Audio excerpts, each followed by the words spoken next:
This channel does not promote any violent, harmful, or illegal activities. All content provided by this channel is meant for an educational purpose only.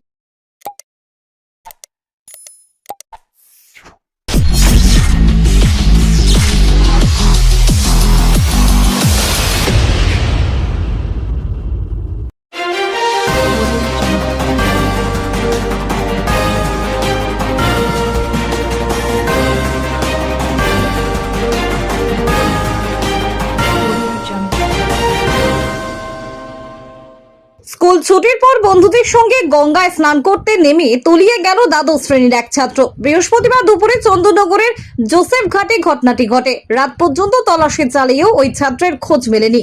নিখোঁজ ছাত্রের নাম আয়ুষ ঘোষ। সে ভদ্রেশ্বরের তেলিনীপাড়ার বাসিন্দা এবং চন্দননগর কানাইলাল বিদ্যা মন্দির স্কুলের দ্বাদশ শ্রেণীর ছাত্র। পুলিশ ও স্থানীয় সূত্রে জানা গিয়েছে, বুধবার রাতে চন্দননগরের কয়েকটি স্কুলের কয়েকজন ছাত্র ভিডিও কলে কথা বলার সময় স্কুল শেষে গঙ্গায় স্নান করতে যাওয়ার পরিকল্পনা করে।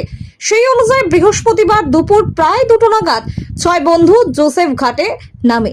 স্নান করার সময় হঠাৎই আয়ুষ সহ 2 ছাত্র গভীর জলে চলে গিয়ে বিপদে পড়ে। আয়ুষের এক বন্ধু জানায়, আমরা সবাই মিলে জলে মজা করছিলাম, আচমকা দেখি দুজন ভেসে থাকার জন্য লড়াই করছে। একজনকে টেনে তুলতে সক্ষম হলেও আয়ুষকে আর উদ্ধার করতে পারেনি। খবর পেয়ে চন্দননগর থানার পুলিশ এবং বিপর্যয় মোকাবিলা বাহিনী ঘটনাস্থলে পৌঁছে তল্লাশি শুরু করে। সন্ধ্যা গড়িয়ে রাত হলেও আয়ুষের কোনো সন্ধান মেলেনি। ঘটনায় পরিবার এবং এলাকায় গভীর উদ্বেগের পরিবেশ তৈরি হয়েছে।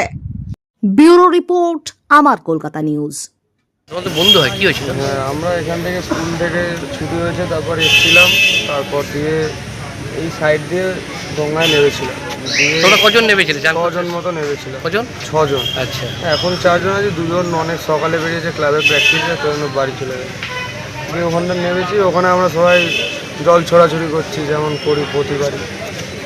আয়ুষের সাথে কালকে হোয়াটসঅ্যাপে কথা হয়েছিল, সবাই গ্রুপে কথা বলছিলাম যারা সব বলছি। ও বলছে যে ভাই সাঁতার জানিস তো? আমি জিজ্ঞাসা করলাম সাঁতার জানিস তো তুই? ও বললে হ্যাঁ ভাই সাঁতার জানি। তুই আগে ভাব তুই সাঁতার জানিস কি? দিয়ে বললাম হ্যাঁ ভাই আমি সাঁতার জানি, একবার ডুবে যাচ্ছিলাম, শিখে গেছিলাম।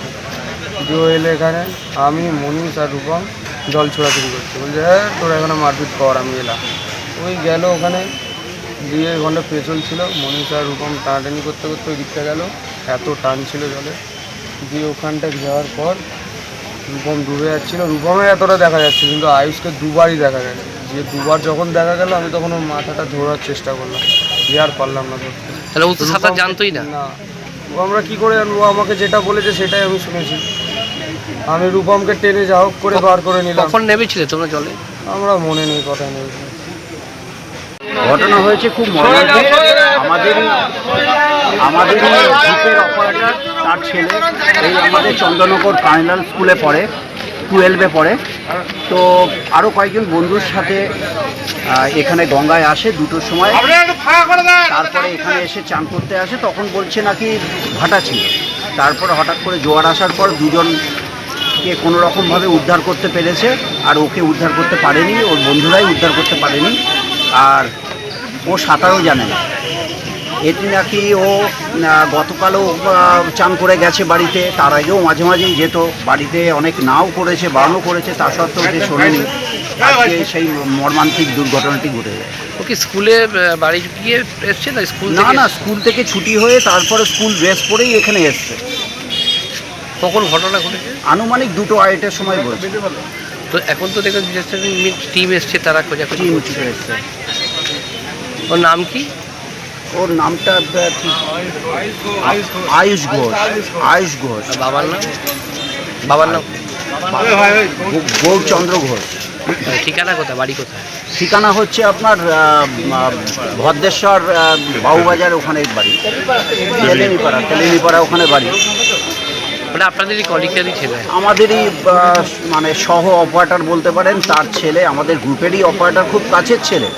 তার ছেলের এই মর্মান্তিক সন্তান স্নেহ, মানে আমাদের সমতুল্য তার বয়স, সেইভাবে একটা বিপর্যয় ঘটে গেল। এর জন্য আমরা খুব মর্মাহত, দুঃখিত।